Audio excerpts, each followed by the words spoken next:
दर्शकहरू नमस्कार। एमसी वाचमा यहाँहरूलाई हार्दिक स्वागत छ। म अनन्त अनुराग। देशमा वा समाजमा कहिलेकाहीँ यस्ता सुपुत्रहरू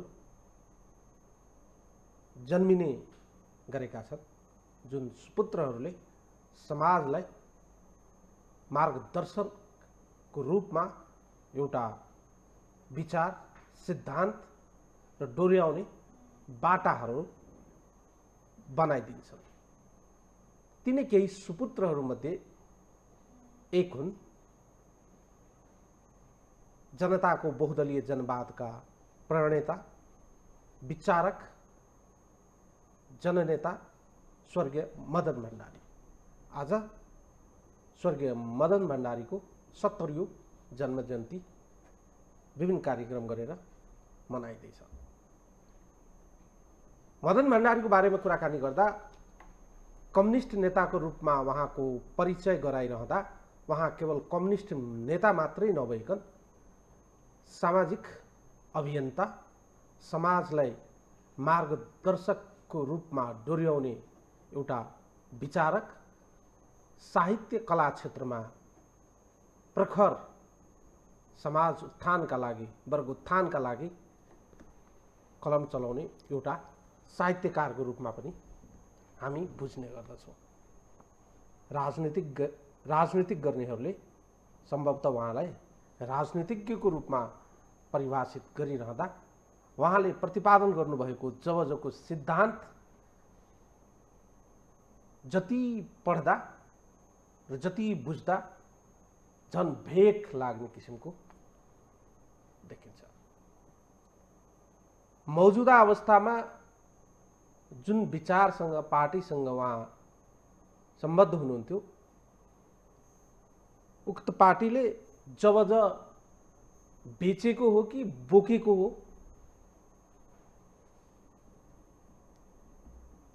आजको दिनमा जबजको विरासत कुन र कसले थाम्नु भएको छ भन्ने प्रश्न महत्त्वपूर्ण प्रश्न हो। हामी यिनै विषयमा संवाद गर्नेछौँ।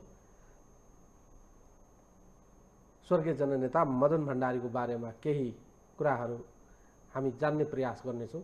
म पनि त्यति जानकार त होइन, म पनि जान्ने प्रयास गर्नेछु। हामीसँग हुनुहुन्छ जबजको अध्येता प्राध्यापक डाक्टर बद्री विशाल पोखरेल। कार्यक्रममा उहाँलाई स्वागत गर्नु। डाक्टर साहब, कार्यक्रममा स्वागत गर्न चाहन्छु। हवस्, धन्यवाद, नमस्कार। नेपाली समाजले स्वर्गीय जननेता मदन भण्डारीलाई जति बुझेका छन् त्यो कम हो, वा जबजलाई जति हामीले बुझेका छौँ त्यो पर्याप्त रूपमा हामीले बुझ्न नसकेको स्थिति हो। अब यो तपाईँले सोधेको प्रश्न चाहिँ एकदम यथार्थपरक छ। बुझ्नेहरू पनि छन् तर कम छन्, बुझ्ने तर त्यसको उल्टा व्याख्या गर्नेहरू पनि छन्। अघि तपाईँले भनिसक्नुभयो बोकेको कि बेचेको भनेर तपाईँले बडो कटाक्ष गरिसक्नु भएको छ। त्यसो भएको हुनाले यो अत्यन्तै जटिल प्रश्न हो। यो तथ्यमाथि, सत्य तथ्यमाथि टेकेर उभिएर हेर्दाखेरि जबजलाई बुझ्नेहरू कम छन्, जबजलाई बुझेर त्यसलाई निमोट्नेहरू अझ धेर छन्। जबजलाई बुझेर अब त्यो चाहिँ के भने एउटा इगोको, अहमको, होइन, सवालका कारणबाट जबजलाई निमोट्ने, त्यसलाई चाहिँ के अरे त्यसको बर्खिलाफमा जाने, भित्रभित्रै बाहिर हेर्दा जबजको भजन गाउने, तर भित्रभित्रै अन्तर्यमा तथ्य सत्य यथार्थमा चाहिँ जबज विरुद्ध चाहिँ जोर लात्ती बजाउने खालको संस्कार पनि व्याप्त छ। यो दुईटै खालका मिश्रित प्रतिक्रियाहरू, गतिविधिहरू देखिन्छन्। मैले बेचेको यस अर्थमा भनिराखेको छु।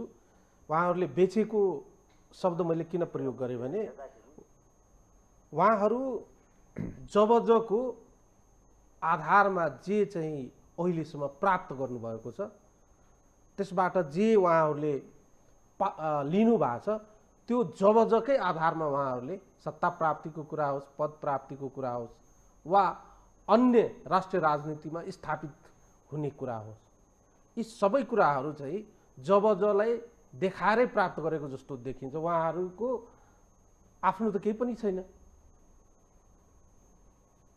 जबजको वरिपरि जति पनि फलहरू लागे, जति पनि हामीले फलहरू प्राप्त गर्यौँ वा उहाँहरूले प्राप्त गर्नुभयो, त्यसको धरातल त जबजै नै रहेछ नि त। एकदम ठिक कुरा गर्नुभयो तपाईँले। अब यो अलिकति त्यसलाई थोरै व्याख्या गर्नुपर्ने हुन्छ। जनताको बहुदलीय जनवाद भनेपछि त्यसको अन्तर्य गुदी कुराको बारेमा कतिपय अहिले पनि अस्पष्टताहरू, व्याख्याहरू, अपुष्ट चाहिँ के भने व्याख्या गर्नै पर्ने कुराहरू बाँकी रहेका छन्। जस्तो भने जनता भनेको के हो? जनता भनेको वास्तवमा गरी खाने, श्रम बेच्ने, मानसिक वा बौद्धिक श्रम गरेर जीविकोपार्जन गर्ने, देशलाई समृद्ध पार्ने चाहिँ जनता हो। त्यो जनता 95% हुन्छ। सरसर्ती त सबै जनता हो, तर गरी खाने जनता, बौद्धिक शारीरिक श्रम गरेर, हड्डी घोटेर, होइन, पसिनाको दोहमा चाहिँ पौडी खेलेर आफ्नो पनि र देशको पनि भलो गर्ने चाहिँ जनता हो। अब यो मदन भण्डारीले चाहिँ कम्युनिस्ट आन्दोलनको जुन जडता हो, होइन, माथिबाट थोपर्ने आन्दोलनकै केही नेताहरूले आदेश गरेर, अरोड गरेर, दबाब र दमनमा जनतालाई हप्काएर, तर्साएर आन्दोलन गर्ने, यो एक किसिमको त्यसलाई अधिनायकवादी पनि भन्ने गरियो, होइन। त्यो खालको आन्दोलनले क्षति बढी गर्छ। तर भुइँ तहबाट आन्दोलन सुरु गर्नुपर्छ, जनताको तहबाट। जनतालाई सुसूचित गर्ने, सङ्गठित गर्ने। र कार्ल मार्क्सले भन्नुभएकै कुरा के हो भन्दाखेरि यो मुक्तिकामी जनताले आफैले जितेर मुक्ति प्राप्त गर्नुपर्छ भन्नुभएको छ। मदनले पनि त्यही भन्नुभयो, हामी मुक्तिदाता होइनौँ, हामी केही नेताहरू, के पार्टीका केही मान्छेहरू सारा जनताको मुक्ति गर्ने मुक्तिदाता भगवान ईश्वर होइनौँ हामी। जनता जो शोषणबाट मुक्ति चाहन्छ, सबै खालको शोषणबाट मुक्ति चाहन्छ, त्यो जनता सचेत हुनुपर्छ, सङ्गठित हुनुपर्छ, ऊ पनि आन्दोलनमा अगाडि सर्नुपर्छ।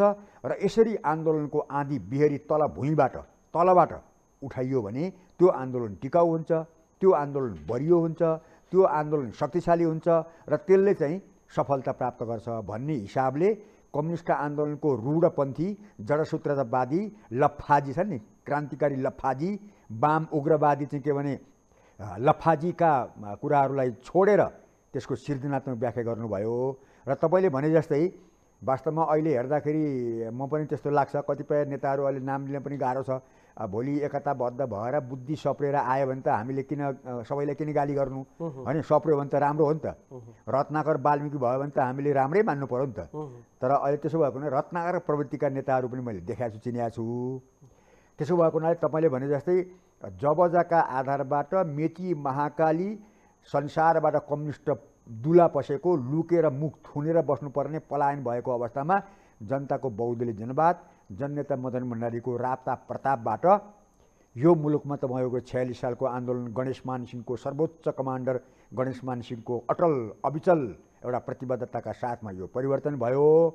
र परिवर्तन भएपछि तपाईँले भने जस्तै जनताको बहुदलीय जनवादलाई भजाउनेहरू पनि मनज्ञ देखिए, भजुन्जेली खाए, ठुल्ठुलो पद उपलब्धि पनि प्राप्त गरे। अब त्यसपछि फेरि जबज चाहिँदैन। मैले तपाईँलाई एउटा त्यो मलाई आरोप पनि लाग्न सक्छ, म पक्षपाती भएँ भनेर, तर केही छैन, त्यस्ता आरोपहरूलाई कहिलेकाहीँ स्वीकार पनि गर्नुपर्छ।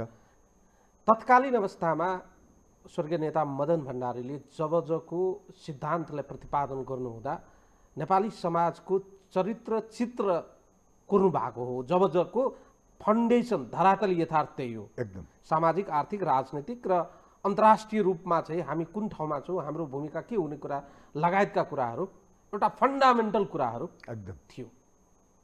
आज आएपछि केही कुराहरू फरक भएका छन् कि तात्विक विषयवस्तुहरू तिनै हुन्, त्यसलाई हाम्रा नेताहरू जसले चाहिँ म चाहिँ जबजको विरासतको उत्तराधिकारी हुँ भनेर दाबी गरिरहेका छन्, तिनीहरूले नै यी कुराहरू चाहिँ राम्ररी नबुझेका हुन्।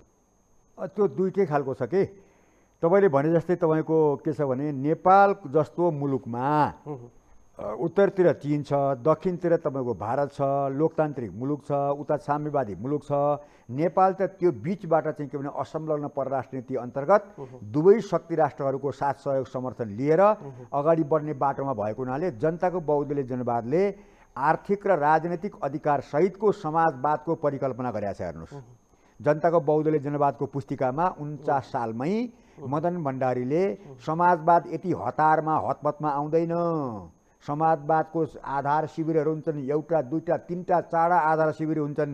एकैचोटि हिमालको शिखरमा टेक्न सकिँदैन, पुग्न सकिँदैन भनेर भन्नुभएको छ। र उहाँले त्यसै हिसाबले न चीनको जस्तो समाजवाद न भारतको जस्तो समाजवाद, त्यो दुइटै होइन, अर्थात् आर्थिक र राजनैतिक दुइटै अधिकार प्रदान गरिएको त्यस्तो खालको चाहिँ के भने समाजवादी दिएको कम्युनिस्ट आचरणभित्रकै कम्युनिस्ट दर्शनभित्रकै त्यस्तो समाजवादको परिकल्पना स्पष्ट रूपमा गर्नुभएको छ। यो कुरा चाहिँ धेरै ठाउँमा कतिपय नेताहरूले उजागर गरिरहेका छैनन्। त्यसो भएको हुनाले तपाईँले भने जस्तै अब यो चाहिँ के छ भन्दाखेरि अब जबजको विरासतको पक्षपोषण गर्नेहरू का पनि तपाईँको त्यस्तो अचकाली चाहिँ म देख्दिनँ, मलाई अध्ययन तथ्यसहित भन्दाखेरि। तर जसले जबजको पक्षपोषण गरेको नक्कली कुरा गर्छन् नि, ती नक्कली कुरा चाहिँ ठाउँ ठाउँमा भाँचिया छन्। हेर्नुहोस्, म तपाईँलाई 2063 सालमा छलफल भन्ने पत्रिकामा एकजना अब पूर्व एमाले भन्ने कि अहिले एमाले भन्ने कि अहिले पनि एमाले वरिष्ठ नेता हुँ भनेर हिँडिरहनु भएको छ एकजना, उहाँले तपाईँको के भने जब मदन भण्डारी भनेको हिमाल जस्तो हो, हिमाललाई परबाट हेर्दा मात्रै हिमाल राम्रो देखिन्छ, नजिकबाट हेर्दा त त्यहाँका दागै दाग देखिन्छ भनेर मदन भण्डारीले जबजको बारेमा उल्टापुल्टा व्याख्या गर्नुभएको थियो।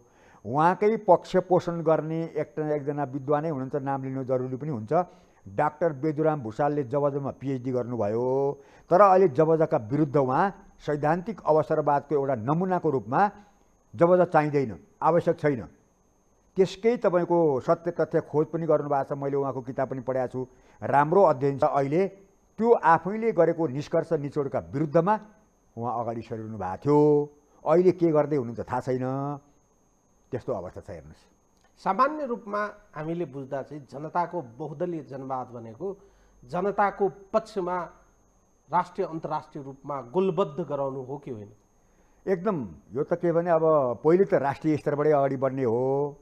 आम श्रमजीवी जनताहरू नेपाल जस्तो बहुभाषी बहुवेशी विविधता भएको मुलुकमा सबै खालको सबैलाई समान अधिकार दिलाउने हिसाबले आर्थिक भौतिक र चाहिँ के भन्दाखेरि अब त्यो विकास निर्माण लगायतका सबै कुराहरूमा जनतालाई प्रत्यक्ष चाहिँ के भने लाभ दिने हिसाबको त्यो राजनीति, त्यो अर्थनीति, त्यो संस्कृति नीति दुइटै तिनटै कुरालाई उहाँले चाहिँ ध्यान दिनुभएको छ। हाम्रो चाहिँ के भने प्रायः कम्युनिस्टहरू संस्कृतिको पक्षमा वास्ता गर्दैनन्।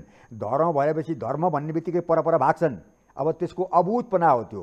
धर्म भन्ने बित्तिकै परपर भाग्ने होइन, धर्मको रूढिवादी व्याख्याको मात्रै भर परेर तपाईँको के भने छिछि दुरदुर गर्ने ती कथित कम्युनिस्टहरूको एउटा चाहिँ के भन्दाखेरि न्यून चेतना हो होइन।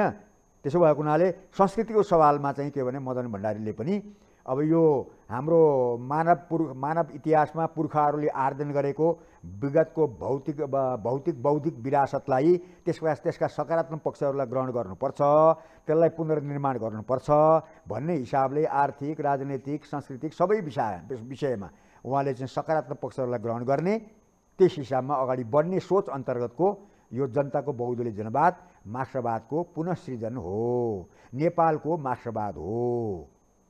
नेपाली माटो पानी सुहाउँदो मार्क्सवादको सिद्धान्त हो। एकदम। अर्को कुरा के हो भन्दाखेरि तपाईँ पक्ष प्रतिपक्ष नभएको संसार हुन्छ, निर्विकल्प हुन्छ। अनि कम्युनिस्टका नाममा तानाशाही लादेर अधिनायकवाद लादेर अर्को विचारलाई थुन्ने छेक्ने गरेर तपाईँको मान्छे मारेर विचार मर्छ मान्छेको। मान्छेले भिन्न विचार वर्ग रहेछ भने वर्गीय विचार हुन्छ, अनि वर्गीय विचार रहेछ भने वर्गलाई प्रतिनिधित्व गर्ने पार्टी हुन्छन्।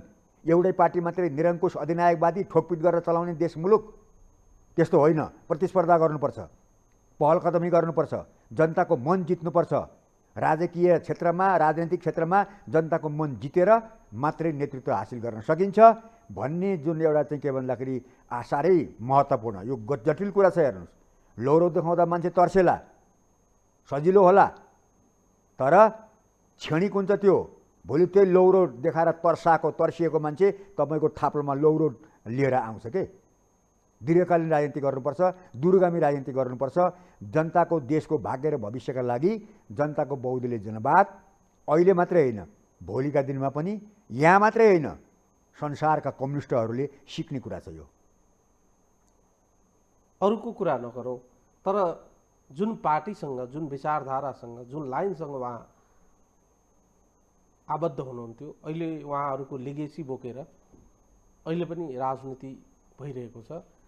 सम्भवतः उहाँकै विचारधाराको कारणले गर्दा, मार्ग निर्देशन सिद्धान्तको कारणले गर्दा, कार्य गर्ने शैलीको कारणले गर्दा सम्भवतः उहाँले नेपालमा बलियो कम्युनिस्ट एकताका कुरा गरिरहँदा अहिले बलियो सरकार प्राप्त गरेको। तर जुन आधारमा उहाँहरू, जुन शैलीमा उहाँहरू जबको विचारलाई लामो दायराभित्र, एउटा फराकिलो दायराभित्र चाहिँ ल्याएर साँच्चीकै अनुसरण गरेको भए योभन्दा अझै हामी फराकिलो परिदृश्यमा चाहिँ हुन्थ्यौँ। एकदम हुन्थ्यौँ।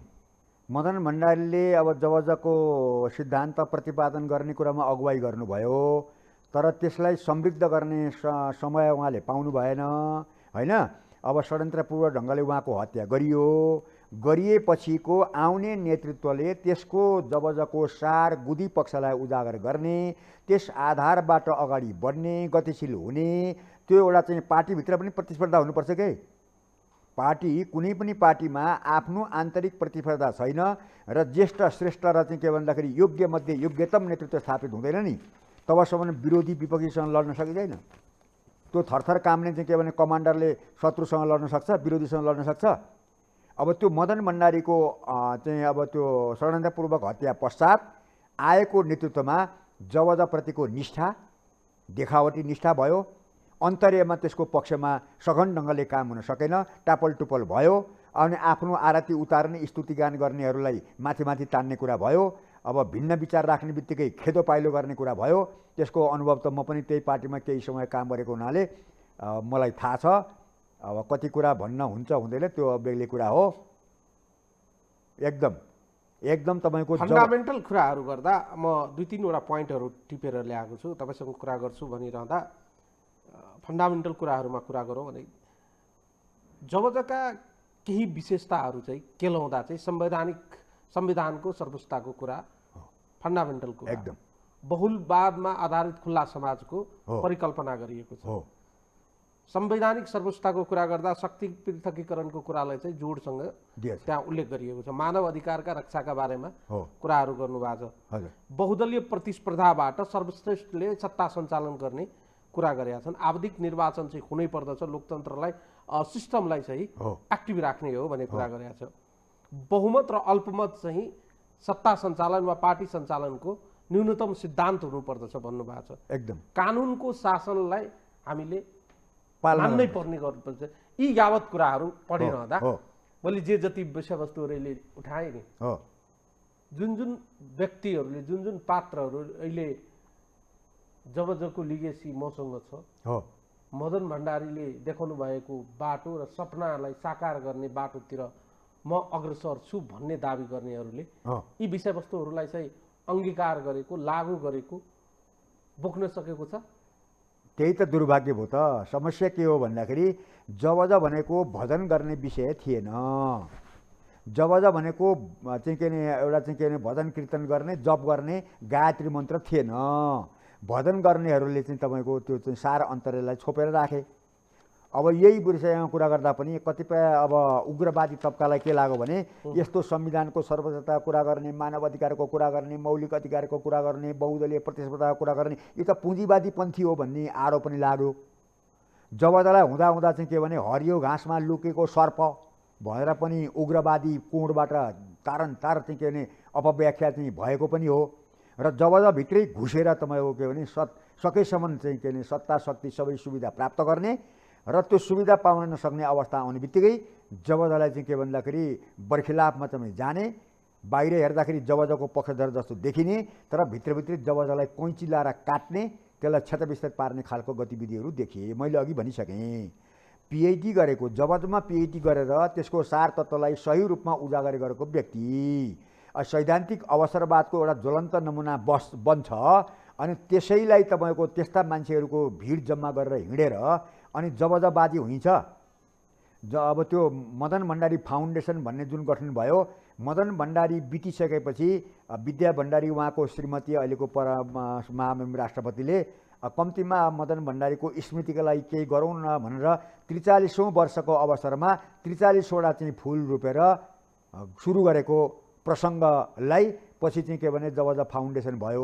अब त्यो जबजा फाउन्डेसनले जबजाका बारेमा जुन खालको गहिरो गहन र विस्तृत जुन अध्ययन गरिरहेछ त्यो अध्ययन देखेर चिन्तन गरेर पढेको देखेर कृति प्रकाशन गरेको देखेर तर्सिने रिस गर्ने डाहा गर्ने ईर्ष्या गर्ने अनि जबजा पक्षधर हुन्छ। जबजाको बारेमा कसैले अध्ययन गरौँ भने चिन्तन गरौँ भने जबजामा चाहिँ मदन भण्डारीको योगदानको चाहिँ एउटा चाहिँ महत्त्वपूर्ण विशेषतालाई उजागर गरौँ भने अर्को किन तर्सिने, अर्को किन डराउने, अर्कोले किन आरिस गर्ने।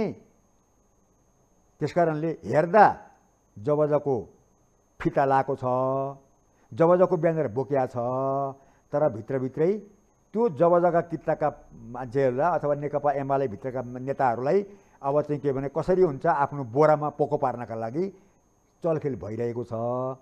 र अब अर्को पक्षतिरबाट पनि कुरा गर्दाखेरि चाहिँ के भनेदेखि जबजालाई बुझ्ने मान्छेहरूको जसले जबजालाई सक्कली म जबजा पक्षधर हुँ भन्छन् त्यहाँभित्र पनि तपाईँको जबजाको बारेमा गहिरो चिन्तन विश्लेषण र त्यसअनुसारको आचरण निर्माण गर्ने कुरामा उतापट्टि पनि समस्या देख्छु म। भन्छ जबजाको चुरो के हो भन्नु पर्यो भने उसलाई चाहिँ तपाईँको अब खलखली पसिना आउँछ। जबजाको चाहिँ आधारभूत पक्ष के हो, समसामयिक व्याख्या के हो, जबजाको सांस्कृतिक पक्ष के हो, सांस्कृतिक रूपान्तरणको पक्ष के हो भन्ने हो भने म प्राय देख्छु धेरै बोल्न सक्दैनन्, धेरैसँग त्यो अध्ययन छैन। कसरी हुन्छ मन्त्री माननीय खाने, राजनीतिक नियुक्ति खाने, लटरपटर गर्ने, आफ्नो दुनो सोझ्याउने मान्छेहरू जो जबजाका सक्कली पक्षधर हुँ भन्ने भन्छन् त्यतापट्टि पनि मैले मान्छे धेरै देखेँ। तर यो पढ्दा त मन्त्री बन्ने प्रधानमन्त्री बन्ने कुराहरू त कतै पनि उल्लेख गरेका छन्, सर्वश्रेष्ठताको कुराहरू चाहिँ भएको छ। त्यो भनेको के हो, विचार सिद्धान्तलाई लागू गरेर प्राप्ति गर्ने कुरा हो। तर नेकपा एमालेकै नेतृत्वको कुरा गरौँ न, हजुर, जसले यो दाबी गरिरहेका छन् कि जबजा चाहिँ हाम्रो चाहिँ मूल मार्गदर्शक सिद्धान्त हो भनेर 15 वर्षसम्म माधवकुमार नेपालज्यूले पार्टीलाई नेतृत्व गर्नुभयो। त्यसपछि केही समय झलनाथ खनालजी आउनुभयो। अहिले चाहिँ वर्तमान प्रधानमन्त्री पार्टी अध्यक्ष केपी शर्मा ओलीज्यू हुनुहुन्छ। उहाँ पछिको लिगेसीको कुरा गर्ने हो भने त यो लामो समय र कालखण्डमा उहाँहरूले न्यूनतम रूपमा स्वर्गीय मदन भण्डारीज्यूले प्रतिपादन गरिदिनु भएको कुरालाई त लागू गर्न सक्नु भएको छैन। अब यसलाई चाहिँ समय सापेक्ष रूपमा हिजोको भन्दा आजको नेपाली समाज केही प्रगति गरेको वा केही कुराहरू परिवर्तन भएको स्थितिमा अब समय सापेक्ष रूपमा यसलाई चाहिँ पुनर्व्याख्या र पुनर्लेखन गर्ने कुरा त उहाँहरूको ल्याकतभन्दा पर देख्छु म त। यो तपाईँले ठिकै कुरा गर्नुभयो। जसको तपाईँको शारीरिक व्यायाम गरौँ भने शरीर बलशाली हुँदो रहेछ, बौद्धिक व्यायाम गरौँ, बौद्धिक चिन्तन गरौँ भने बुद्धि बढ्दो रहेछ, बौद्धिक चिन्तन नगरेपछि त्यो थानको लाग्छ, खिया पर्छ र खिया परेकाहरू धेरै भए। बौद्धिक चिन्तन मनन यो दार्शनिक विषयवस्तुमा यही जबजाको बारेमा साङ्गोपाङ्ग गहन ढङ्गले अध्ययन गर्ने हो भने त्यसमा धेरै कुराहरू त्यहाँ उत्पादन गर्न सकिन्छ, उत्खनन गर्न सकिन्छ। र जबजामा अहिले देखा परेको चाहिँ दुवैतिरबाट देखा परेको अथवा यो अब जबजालाई चाहिँ के भने भजाउनेहरूको त कुरा छोडिदिउँ, त्यो जबजाको जसले पक्षधर हुँ भन्छन् तिनीकै पनि दिमागमा जबजाको सांस्कृतिक रूपान्तरणको विषय, जबजाले निर्देश गरेको सुसुप्त रूपमा एउटा सङ्केतको रूपमा व्यक्त गरेको जुन धार्मिक सांस्कृतिक जुन रूपान्तरण हो त्यो विषय चाहिँ तिनले पनि धेरै कमले बुझेका छन् भन्ने लाग्छ मलाई। त्यसो भएको हुनाले अब यसमा चाहिँ तपाईँको के छ भने यसलाई पुनर्व्याख्या भन्दा पनि अब पुनर्व्याख्या पनि गर्नुपर्छ, समय सापेक्ष त्यसलाई बढाउनुपर्छ।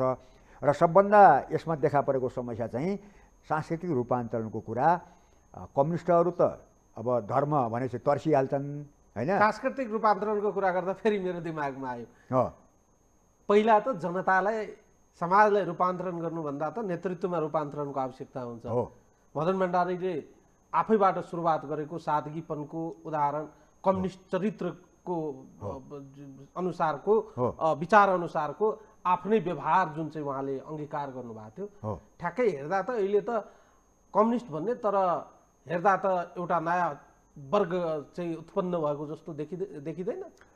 त्यो पक्ष पनि आलोचनाको एउटा केन्द्र भागमा रहेको छ। तर अब कस्तो हुँदो रहेछ भने समय सापेक्ष के समयअनुसार अब प्लेन चढ्दाखेरि पनि कतिपय अवस्थामा चाहिँ अलिकति अतिवादी सोच पनि हाम्रो बिचमा छ कि अब साइकल चढेर हिँड्ने बेलामा साइकल चढियो होला, साइकलले पार लागेन मोटरसाइकल चल्नु पर्यो होला, मोटरसाइकलले भ्याइएन कारले चल्नु पर्यो, कारबाट भएन के अरे प्लेन पनि कुदाउनु पर्यो। सो सापेक्ष रूपमा चाहिँ तपाईँको अवस्था अनुसार चल्ने कुरा बेग्लै हो, तर त्यसैमा लिप्त त्यो चाहिँ के हो भने त्यो समय अनुसार चाहिँ समय सापेक्ष हाम्रो परिवर्तन आवश्यक छ, त्यसमा डिबेट गर्ने। तर आडम्बर शैलीमा आडम्बर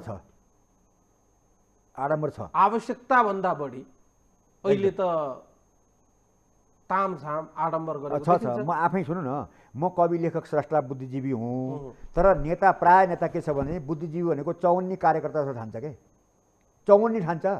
स्रष्टा कवि लेखकलाई त आँखो पनि गन्दैन कतिपय नेताहरू त। अनि त्यसैले म चाहिँ अलिक खस्रो मसिनो ढङ्गले त्यसलाई चाहिँ के भन्दाखेरि अलि अर्दाप्ने पनि गर्छु। हेर्नुहोस्, विसङ्गति थुप्रो छ, तर विसङ्गति हटाउने सोच निर्माण गरे भनेदेखि यो अग्रगामी कुरा छ, सुन्दर भविष्यको कुरा पनि देखिन्छ। तर तपाईँले भने जस्तै अब चिन्तन मनन गर्ने कुरा कमजोर छ। अब मुन्द्रीहरूलाई चाहिँ प्रोत्साहन गर्छ, तर एउटा लेख लेख्ने, कविता साहित्य सिर्जना गर्ने, एउटा सृजनात्मक काम गर्ने मान्छेलाई प्रोत्साहन गरेको कम्ती नेताले, धेरै नेताले प्रोत्साहन गरेको मैले सुनेको छैन। एकदम यो दुर्भाग्य हो। देशको समृद्धिको कुरा गर्दा, आर्थिक सम्पन्नताको कुरा गर्दा, आम जनतालाई चाहिँ सुखी र सम्पन्न बनाउने कुरा गरिरहँदा उहाँले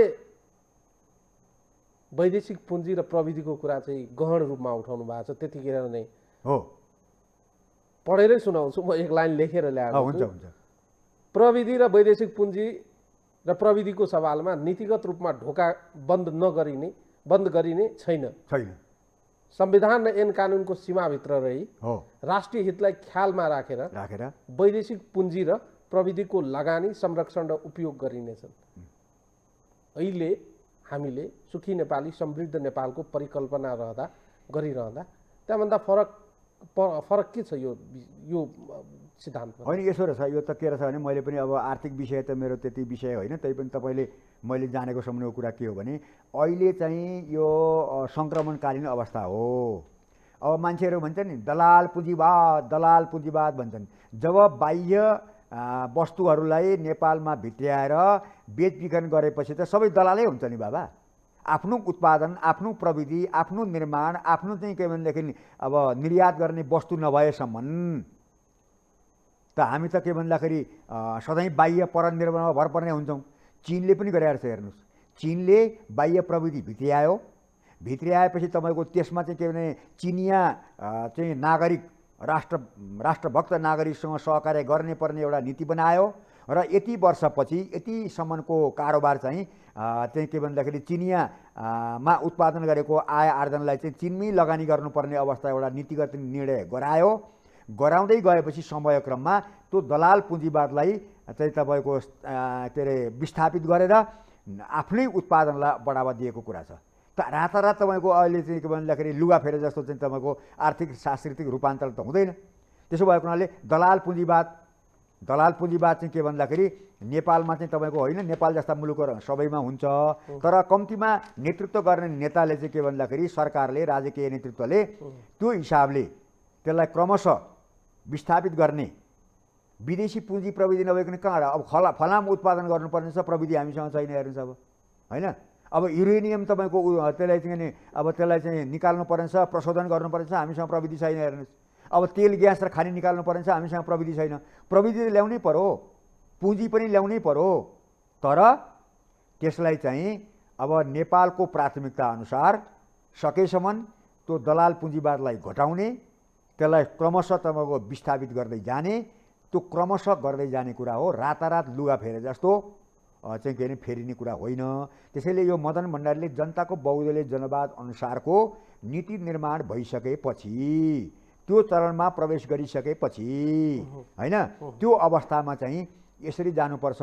त्यसरी जानका लागि एकचोटि जाने होइन, अहिलेदेखि नै त्यसको प्रयत्न जारी राख्ने कुरा हो भन्ने हिसाबले क्रमशः रूपान्तरित गर्ने कुरालाई उहाँले त्यो राख्नु भएको हो। किनभने अब संसारबाट अलग थलग चीन जस्तो मुलुक, अमेरिका जस्ता मुलुक त तपाईँको अब आर्थिक व्यापारिक कारोबारमा विदेशी पुँजी प्रविधिमा चाहिँ आदान प्रदान गरिरहेछन्। अनि हामी चाहिँ के भने एकदम ठुलो क्रान्तिकारी भएर चाहिँ के भन्दाखेरि यहाँ चिनिया सामान आउने बित्तिकै, अमेरिकी सामान आउने बित्तिकै साम्राज्यवादी सामान म लिन्न, म लाउँदिनँ भन्ने त्यस्तो चाहिँ के भन्दाखेरि एउटा बचकनापन कुरा गरेर हुन्छ। यहाँ त खालि दलाल पुँजीवाद भन्छन्। अब त्यसलाई कसरी रूपान्तरण गर्ने भन्ने कुरा मेलोमेसो केही ल्याउँदैनन्। अब नारा गरो, फलाको, उग्र कुरा गरो, बाम लफाजी गरो, होइन, अनि जनतालाई गुमराह गरो, गर्नु केही छैन, मुखै मात्रै बजायो, समस्या त्यो हो। मलाई साहित्यिक पाटोबाट पनि कुरा गर्ने इच्छा छ तपाईँसँग, तर यो विषयले टुङ्ग्यौँ अनि त्यसपछि उता कुरा गरौँला। सामान्य रूपमा हेर्दा अहिलेको नेकपा एमाले भित्रको जुन दोहोरी चलिरहेको छ अनि यसले चाहिँ राष्ट्रिय राजनीतिलाई एक किसिमले धुमिल बनाएको छ। प्रधानमन्त्री केपी शर्मा ओली, अर्कातर्फ पार्टीलाई लामो समयसम्म नेतृत्व प्रदान गर्नुभएको माधव कुमार नेपाल, केही समयको अन्तरालपछि कार्यक्रमहरूमा जाँदै गर्दा दुवै पक्षबाट जबजको असली विरासत मैले बोकेको, जबजको व्याख्या विश्लेषण र त्यसको कपिराइटमाथि दाबी अधिकार मेरो छ भन्ने तर्कनाहरू हामी सुन्छौँ, घुमाएर कहिलेकाहीँ यसो सुन्छौँ। ठ्याक्कै विचार सिद्धान्त लाइनका हिसाबले भन्ने हो भने आरोप पक्ष वा विपक्षमा होइन, ठ्याक्कै हामीले न्युट्रल भएर हेर्ने हो भने अहिले ठ्याक्कै पुरै त होइन, तर हो कि जस्तो लाग्ने खालको हिसाबले कसले बोक्नु भएको छ? अब यसमा तथ्यमा उभिएर बोल्नुपर्छ। अब कहिलेकाहीँ के हुन्छ भने श्रोता पाठकहरूले पनि यसले चाहिँ पक्षपातपूर्ण बोलो भनेर भन्ने पनि गर्छन्। तर मलाई के लाग्छ भने मैले अघि भनिसकेँ, ६३ सालको छलफल पत्रिकामा मदन भण्डारी भनेको हिमाल हो, परबाट हेर्दा मात्रै राम्रो तर नजिकबाट हेर्दा त चाम्रो, धेरै कमजोरी छन्, उहाँका कमजोरी त कसैले उल्लेख गर्दैन भनेर ब्याकबाटिङ गरेर हिँडेको, त्यसको चाहिँ बारेमा उहाँको चाहिँ के उहाँले भनेको कुरा लेखकै रूपमा आइसकेको कुरा हो। हेर्नुहोस्, मैले भनिसकेँ, उहाँले मैले त लेखिसकेको छु, तपाईँ मदन भण्डारीको विरुद्ध हो भनेर मैले लेखेको छु। हेर्नुहोस्, माधव नेपालको बारेमा। त्यसो भएको भने माधव नेपालको वरपर हेर्ने हो भने मैले अघि भनिसकेँ, एकजना पिएचडी गर्ने साथीको उहाँकै वृत्तमा गुज्रिनु भएको थियो। अर्को साथी पनि नाम दिन सकिन्छ। अब भोलि सप्रेर आउने अवस्था भने अहिले किन नाम चर्चा गरौँ बेकारमा, होइन? त्यसो भएको हुनाले अब तपाईँले नामै उल्लेख गरेपछि माधव कुमार नेपालले चाहिँ जनताको बहुदलीय जनवादका बारेमा त्यसअनुसारको दिशा दृष्टिसहितको आफ्नो कार्यकालमा, प्रधानमन्त्रीत्व कालमा सीमान्तकृत जनताहरू, उपेक्षित र चाहिँ विभिन्न समस्यामा चाहिँ परेका जनताहरूको सेवाका लागि काम गर्नुभन्दा टपटुयाँ सतै काम गर्नुभएको छ। तुइन विस्थापित गर्ने उहाँको समयमा थिएन। 140वटा तुइनमध्ये अहिले 132-33वटा तुइन विस्थापित भए। दूर दराजमा तपाईँको के भने खोला खोल्सम्म चाहिँ तपाईँको फलामका लट्ठामा तपाईँको झुन्डिँदै भुइँमा झर्दै नदीमा बग्दै हिँडेका मान्छे थिएनन्। अहिले 8 लाख तपाईँको के भन्दाखेरि भूकम्प पीडित र सुनामी 12 वर्षमा सुनामीबाट घरबार विहीन भएका र प्रधानमन्त्री आवास कार्यक्रम लगायतका सुत्केरी हुन नसकेर तपाईँको के भन्दाखेरि अब बिजोल भएका चाहिँ के भने राष्ट्रपति त्यो एउटा चाहिँ कार्यक्रमबाट चाहिँ उद्धार गरिएका, यी सब कुराहरू उहाँका पालामा थिएनन्। जनताको बहुदलीय जनवाद भने त त्यो तल्लो तहको जनता जसले प्रजातन्त्रको फल पाएकै छैन, त्यसलाई फल पुर्याउनु पर्दैन, त्यसलाई सुविधा दिनु पर्दैन, खै कहाँ के गर्नुभयो? अब अहिले चाहिँ के भन्दाखेरि अब जबको पक्ष गर्दै हिँड्छु भन्ने कुरा चाहिँ उहाँसँगका वरिपरिका वृत्त हेर्दाखेरि, उहाँहरूका वृत्तका मान्छेहरूका कुरा सुन्दाखेरि जब भजाउनेहरूको चाहिँ सङ्ख्या त्यहाँ भएको हुनाले अब त्यहाँबाट चाहिँ मैले चाहिँ के भन्दाखेरि तथ्य तर्कले त्यो देख्दैन म। नभए मदन भण्डारी फाउन्डेसन भनेको कुनै पार्टी हो? त्यो कुनै पार्टी होइन। त्यो जबको बारेमा अध्ययन गर्ने, अनुसन्धान गर्ने त म पनि त्यसमा चाहिँ के भने नजिक छु। त्यो राम्रो काम गरेको हुनाले मैले पनि एउटा किताब भर्खरै प्रकाशन गरेको छु। अब त्यो मदन भण्डारीका नामबाट खोलिएको, जबकि उहाँले मदन भण्डारी अर्को प्रतिष्ठान पनि खोलेर हिँड्नुभयो। सौतै पस्नुपर्छ। राम्रो काम गर्दा त्यसको राम्रो भन्न सकिँदैन, गुण देख्न सकिँदैन। गुणीजन भएपछि गुणको कदर गर्नुपर्छ। मदन भण्डारी त्यही भन्नुहुन्थ्यो, अयोग्यमध्ये योग्य होइन, योग्यमध्ये योग्यतम नेतृत्व हुनुपर्छ भन्नुहुन्थ्यो।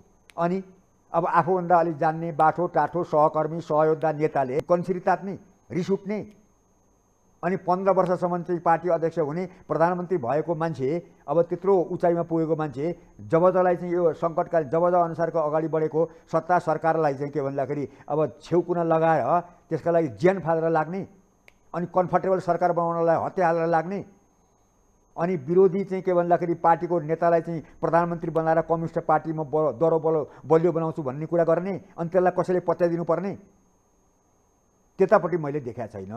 त्यो भ्रम छ, फरेब छ, झुट छ। तर उहाँसँग पार्टीभित्र जबजको सिद्धान्तलाई व्याख्या गर्ने, विश्लेषण गर्नुभएका केही नेताहरू हुनुहुन्छ, उहाँहरू पनि उहाँसँगै लाग्नु भएको छ। मैले भनिसकेँ त, पिएचडी गरेका छ बाबा, पिएचडी गरेका छ। हिजोसम्म राम्रै कुरा गर्नुहुन्थ्यो, उहाँका किताब पनि मैले पढेको छु, राम्रै अध्ययन थियो। तर अहिले आएर अब सैद्धान्तिक अवसरवादको नि भद्दा नमुना देखिन्छन्। त्यस कारणले माओले भन्नुभएको छ, सधैँ इमान्दार हुने कुरा ठुलो कुरा हो, सधैँ इमान्दार, सधैँ तपाईँको त्याग समर्पण। 1 लाखमा इमान्दार छ, करोडमा मान्छे बेइमान हुन्छ। हामी लेनदेनमा हेर्छौँ, घर व्यवहारमा 1000मा इमान्दार हुन्छ, 10,000 दिएपछि मान्छे हिँड्ने मुखै छोपेर हिँड्छ, अलि दिनपछि मर्छ।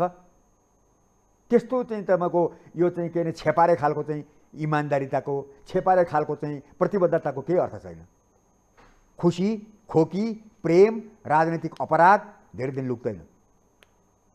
मैले त उहाँको बारेमा के अरे माधव नेपालको बारेमा धेरै लेखाएको छु, खालि झुट कुरा गर्ने, फरेबी कुरा गर्ने। आजै उहाँ ओली भन्दै हुनुहुन्थ्यो, प्रधानमन्त्री अफर गर्नुभयो ओलीले, अरे ल यस्तो तपाईँको पानीको फोका जस्तो, आज बोल्यो भोलि फुट्छ, भोलि बोल्यो पर्सि फुट्छ, छिनछिनमा छेपारो जस्तो रङ फेर्दै हिँडेर। तपाईँको तर्कमा जबजको फोहोर बहुत चाहिँ बोक्नु भएको चाहिँ प्रधानमन्त्री खेमाले नै होइन, प्रधानमन्त्रीको चाहिँ उहाँको दूरदृष्टि हेर्दाखेरि, विकास निर्माणको काम हेर्दाखेरि, होइन सीमान्तकृत जनताहरूको अब घरबार विहीनलाई घरबार बनाइदिने जस्ता चाहिँ जो संविधान अनुसार जो भएका छन् ती कुरा हेर्दाखेरि मान्छेको हुन्छ क्या, मान्छेको बोलीबाट थाहा हुन्छ क्या मान्छे कति सिन्सियर छ। बाहिर प्याँ गरेर त हुँदैन त। त्यसरी हेर्दाखेरि, गम्भीर रूपमा मनन गर्दाखेरि मलाई जननेता मदन भण्डारीको जुन विचार विरासतलाई चाहिँ पक्षपोषण गर्ने, दरो ढङ्गले पक्षपोषण गर्ने, त्यो पनि अब फाउ जिन्दगी बाँचिरहेको मान्छे, फाउ जिन्दगी छ, न छोरा छ न छोरी छ, भोलि चाहिँ कसैलाई केही दिनु लिनु केही पनि छैन। त्यस्तो भएको हुनाले उहाँको चाहिँ भूमिका मैले सकारात्मक देखाएको छु। हुन त म उहाँको पनि कतिपय कमजोरी देखेँ भने आलोचना गर्ने मान्छे हो। हेर्नुहोस्, म चाहिँ फेरि चाहिँ के भन्दाखेरि एकदम मन पऱ्यो भनेर चाहिँ त्यो चाहिँ के भन्दाखेरि जताबाट के अरे गरे पनि बास्ना आयो भन्ने मान्छे होइन म। तर मैले देख्दाखेरि चाहिँ जब जसलाई पक्षपोषण गर्ने, त्यसअनुसार चाहिँ अहिले भनौँ न यो सुखी नेपाल समृद्ध नेपाल जब जको सपना हो। हेर्नुहोस्, जब जमा उल्लेख छ, जब जको रक्षक, जब जको रक्षा कवच अब केपी ओली नै हुनुहुन्छ। उहाँको वृत्तका केही मान्छेहरू पनि छन्, व्यक्ति नेताहरू पनि छन्, नाम नलिउँ, नाम लिँदाखेरि फेरि त्यहाँ पक्षपात हुन्छ। तर त्यहाँ वृत्तका मान्छेहरूले पनि अझ घोरिन जरुरी छ, निधार खुम्चाउनु जरुरी छ। जब जको असलियतलाई राम्रोसँग टेकेर त्यही अनुसारको दिशा दृष्टि कार्यशैली निर्माण गर्नुपर्छ। त्यसरी चाहिँ जनताको मन जित्ने खालको व्यवहार गर्नुपर्छ। त्यो पक्ष, त्यो वृत्तमा पनि मैले अलिअलि कमजोरी देखाएको छु। खैर, राजनीतिक विषयवस्तु गर्ने त्यति मेरो चाहिँ आज मुड छैन। अर्को पाटोमा जान चाहन्छु, धेरै समय पनि नहोला, तर महत्त्वपूर्ण पाटो हो। जननेता मदन भण्डारीको साहित्यिक र रचनातिर पनि उत्तिकै चाहिँ ध्यान चाहिँ थियो। उहाँको धेरै कुराहरू त्यतातिर पाइन्छ। उहाँको रचना लेखहरू पनि साहित्यहरू पनि जनतालाई चाहिँ एक किसिमले चाहिँ जगजग्याउने खालको र साहित्य मार्फत पनि समाजलाई चाहिँ सांस्कृतिक रूपान्तरण गर्न सकिन्छ भन्ने चाहिँ चेतनाको बिम्बहरू चाहिँ पाइन्छ। तपाईँले भर्खरै एउटा किताब लेख्नु भएको छ, यो किताबको बारेमा पनि बताउनुहोस् र यो किताबको चाहिँ खास कन्टेन्ट चाहिँ के हो? हजुर, यो चाहिँ अब समालोचना सङ्ग्रह हो यो, होइन, भण्डारीको साहित्यिक अभियान र अभिमत भन्ने हो। मदन भण्डारी राजनीतिमा नआउनु भएको भए अभूतपूर्व एउटा चाहिँ अब्बल दर्जाको स्रष्टा हुनुहुन्थ्यो भन्ने कुरा उहाँको अध्ययनबाट थाहा हुन्छ। उहाँ युवा उमेरमा नै एउटा देशको असल नागरिकमा एउटा होइन 10वटा विशेषता हुनुपर्छ भन्नुहुन्थ्यो।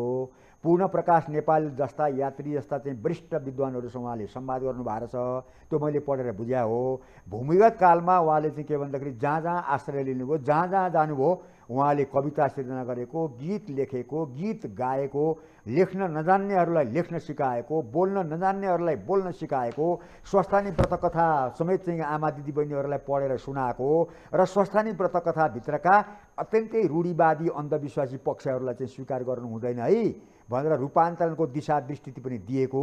त्यो एउटा चाहिँ के भन्दाखेरि जहाँ टेको त्यहाँ 2 रेक्टरको भुइँचालो तरङ्ग सिर्जना गर्ने, मान्छेलाई चाहिँ मोहनी जस्तो लगाएर तपाईँको मान्छेलाई रूपान्तरण गर्ने अद्भुत क्षमताको, सृजनात्मक क्षमताको र चाहिँ त्यो एउटा तर्क तथ्य सृजनात्मक उचाइको व्यक्तित्व हुनुहुन्थ्यो भन्ने कुरा यहाँबाट मैले अध्ययन गर्दा थाहा पाएको छु। र वास्तवमा यो पञ्चायत विरोधी आन्दोलनका लागि यो साहित्यिक गतिविधि उहाँले पञ्चायतभित्रै पसेर पञ्चायतलाई अन्तर्ध्वंस गर्ने जुन खालको नीति लिनुभयो, त्यो साहित्य कला संस्कृतिको माध्यमबाट पनि उहाँले ठुलै महत्त्वपूर्ण भूमिका निर्वाह गर्नुभएको छ। अब मानिसको शरीरमा लागेको मैल त साबुनले धोएर जान्छ, मनको मैल धुनका लागि साहित्य कला संस्कृति शिक्षा अपरिहार्य छ। बार बार पढ्नुपर्छ, बार बार श्रवण गर्नुपर्छ, बार बार मनन गर्नुपर्छ र मात्रै मान्छेको गिदीमा जमेको लिदी वर्षौँदेखिको चाहिँ तपाईँको पछौटे चिन्तन सफा गर्न सकिन्छ भन्ने चिन्तनमा उहाँ दृढ हुनुहुन्थ्यो। तर त्यो दृढता अहिलेका नेताहरूमा धेरैमा पाइँदैन, पढ्दैनन्। साहित्य भनेपछि त अब चाहिँ के भने अब चाहिँ आँगै सिरिङ्ग होला। पठन संस्कृति कमजोर छ, जतै ततै त्यो कमजोर छ। अब अहिले जबजको रक्षक हुँ भन्ने वृत्तभित्रै पनि त्यो कमजोरी छ। अब यो हिसाबले हो भने त जबजको भजन गाउन त गाइएला, तर जबजको मार्गदर्शन अनुसारको अगाडि बढ्ने कुरा चाहिँ यो मनका मैला मान्छेहरूबाट मानसिक रूपमा विकृत भएका मान्छेहरूबाट, मानिसको रूपमा विचलन भएका मान्छेहरूबाट सम्भव देख्दिनँ म। नयाँ पुस्ताको कुरा गर्दा नेकपा एमालेभित्र वा नेकपा पार्टीभन्दा बाहिरको पनि कुरा गर्ने हो भने जो अध्ययनमा अनुसन्धानमा सिद्धान्त र विचारलाई महत्त्व दिने पात्रहरूको कुरा गर्दा जबजले नयाँ पुस्तालाई चाहिँ दिने सन्देश र नयाँ पुस्ताले जबजलाई कुन आधारमा ग्रहण गर्दा चाहिँ यसको जीवन्तता कायम रहन्छ। अब नयाँ पुस्ता अब राजनीतिपट्टि अलि वितृष्णा जागिरहेको अवस्था छ। वास्तवमा जबज भनेको नयाँ पुस्ताका लागि नै हो होइन। नयाँ पुस्ताले कम्तीमा आग्रह रहित भएर यो पार्टी त्यो पार्टी भनेर एउटा आग्रह घोडाको एक्का जस्तो होइन भएर होइन, सबै पार्टीका राम्रा नराम्रा पक्षहरूलाई यथार्थ रूपमा पर्गेलेर आलोचना गर्ने ठाउँमा आलोचना गर्ने, राम्रा काम गर्नेलाई राम्रा काम गर्नेलाई स्याबासी पनि दिने, त्यो हिसाबको सन्तुलित व्यवहार गरेर अगाडि बढ्नु जरुरी छ। तपाईँले अघि भन्नुभयो देशका सपुतको कुरा गर्दाखेरि अब म रामराजा प्रसाद सिंहको पनि नाम लिन सक्छु होइन। अब हाम्रो प्रदीप गिरी अध्ययनशील अत्यन्तै महत्त्वपूर्ण चिन्तक हो। उहाँले नेकपा एमाले फुट्नु भनेको देशमा चाहिँ ठुलो एउटा समस्या उत्पन्न हुने अवस्था हो, अस्थिरता उत्पन्न हुने कुरा भन्नुभएको थियो। बिपी कोइराला स्वयं मेलमिलापको नीति लिएर सिक्किमीकरण हुनबाट नेपाललाई बचाउन तपाईँको मृत्युवरण गर्दै नेपाल प्रवेश गर्नुभएको नेता हो। अब त्यसो भए जननेता मदन भण्डारी भइहाल्नुभयो। अब अहिले केपी ओलीले जुन हिसाबले फाउ जिन्दगीलाई देश र जनताको चाहिँ एउटा समृद्धिका लागि जुन समय दिइरहनु भएको छ, यसलाई नयाँ पुस्ताले चाहिँ सहीलाई सही गलतलाई गलत निष्पक्ष रूपमा हेरिदिएर भनिदिए भने यो यिनीहरूको पुस्ताका लागि जनताको बहुदलीय जनवाद लाग्ने हो। अब हामी त के अब 60, 65, 70 वर्ष भए मान्छे 2-4 वर्ष 8-10 वर्ष बाँचौँला, तर भविष्यका लागि भावी सन्ततिका लागि जबज हो। जबजको मूल पक्ष यो भएको हुनाले यस हिसाबले अब सञ्चारले, मिडियाले, बौद्धिक जनले, पार्टीका अलि बुझेका मान्छेले, सचेत समुदायका मान्छेले यस कुरालाई अलिकति अगाडि सारे भने नयाँ पुस्ता लाभान्वित हुन्छ। राजनीतिबाट वितृष्णा भएको सबै चोरै चोर भन्ने खालको जुन अवस्था छ त्यो अवस्थाबाट पनि अलि मुक्ति प्राप्त गर्न सकिन्छ। सबै जोगी कान चिरेका छैनन्। बिपी त्यस्ता थिएनन् होइन। के अरे मदन भण्डारी पनि त्यस्ता हुनुहुँदैन थियो। अहिले ओलीले पनि तपाईँको के भन्दाखेरि अब त्यो चाहिँ धेरै कुराहरू विगत विरासतबाट आएका भ्रष्टाचारका अनियमितताका सारा पोलहरू खोलेर अगाडि आउने कुरालाई उजागर गरिरहेको अवस्था भएको हुनाले कमजोरीलाई कमजोरीको रूपमा उल्लेख गरौँ, राम्रा कुरा छन् भने आफ्नै भाग्य र भविष्य निर्माण भएको अवस्थालाई धिक्कार नगरौँ, दुत्कार नगरौँ। नयाँ पुस्ताले त्यसरी अवलम्बन गर्नुपर्छ, निष्पक्ष रूपमा अवलम्बन अध्ययन गर्नुपर्छ भन्ने लाग्छ मलाई। आशा गरौँ नेपाली समाजलाई डोर्याउने एउटा चाहिँ मूलभूत डकुमेन्ट हो। यो मूलभूत डकुमेन्ट पार्टीभन्दा पर गएर पनि सोच्यो भने चाहे बिपी कोइरालाका विचारधाराहरू हुन् वा स्वर्गीय जननेता मदन भण्डारीका विचारधारा, त्यस्तै अन्य त्यस्ता नेताहरू छन् जसले समाजलाई डोर्याउनका लागि एक किसिमको गाइडलाइन चाहिँ हामीलाई दिनुभएको छ। तर ती गाइडलाइनहरू अनुसार चाहिँ हामी चल्न सकेका छैनौँ। हाम्रो राजनीतिक त्यो लाइनभन्दा पर कहिलेकाहीँ चिप्लिएर गएको जस्तो देखिन्छ। मुलुकको मौजुदा स्थिति हेर्दा सम्भवतः जनताको बहुदलीय जनवादलाई आधार मानेर हामीले समस्या समाधान गर्न बस्यौँ भने सम्भवतः समस्या समाधान गर्न धेरै टाइम लाग्दैन होला। तर हामी त्यसलाई अङ्गीकार गर्न तयार छैनौँ। त्यसलाई चाहिँ रेफरेन्सको रूपमा लिने तर त्यसलाई लागू नगर्ने जुन प्रवृत्ति छ, यसले गर्दा पनि जननेता मदन भण्डारीको जुन विचारधारा छ त्यो अलिकति हामीले अङ्गीकार नगरेको हो कि भन्ने कुराले पुष्टि गरेको देखिन्छ। केही थप यो तपाईँले भनेको कुरा पनि चिप्ल्याउने धेरै भयो क्या नेपालमा। चिप्ल्याउने, खसाल्ने, 10 वर्षमा किस्तामा नेपाललाई असफल राष्ट्र बनाउने, चिप्ल्याउने धेरै भए, विभीषण धेरै भए मुलुकमा, हुनु भएन। लेन्डुपको चरित्र निर्वाह गर्ने मान्छे धेरै भए। समस्या त्यो हो। सधैँ मान्छे छन्, काङ्ग्रेसमा पनि छन्। डाक्टर चन्द्र भण्डारी हेर्नुहोस्, चन्द्र भण्डारी, एनपी साउद जस्ता मान्छेहरू पनि छन् होइन।